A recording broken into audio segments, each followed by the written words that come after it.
La faculté de lettres mérite d'être accompagnée, non pas seulement à cause des difficultés qu'elle rencontre, mais parce que malgré ces difficultés, il y a des résultats. Dans ce Sénégal émergent, la faculté de lettres et sciences humaines émerge, et elle émergera, elle continuera à émerger. Pour en revenir à la bibliothèque, son coût global est estimé à 15 millions sur fonds propres. Sa capacité d'accueil est pour le moment de 100 visiteurs et pourra aller à 200 avec l'extension prévue à moyen terme au 4e étage.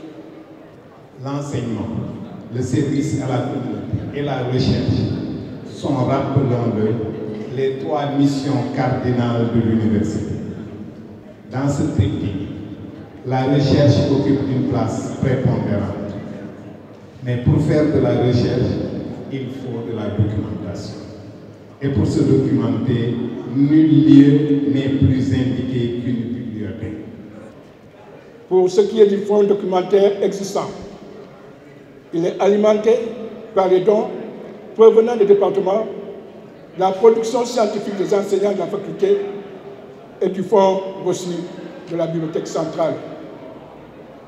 En effet, la mutualisation des ressources financières entre les 13 départements permettra d'accroître le fonds documentaire grâce aux acquisitions nouvelles prévues dans le budget de la faculté.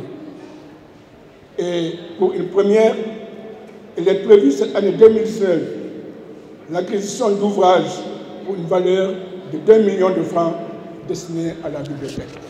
C'est Jules Ferry qui a dit « On peut tout faire pour l'école, pour le lycée ou l'université.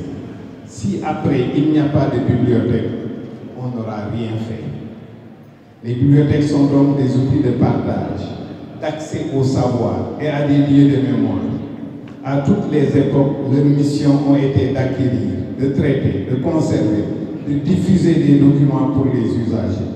Voilà pourquoi les universités ont placé les bibliothèques universitaires au cœur de leur dispositif d'enseignement et d'organisation, d'enseignement et de recherche.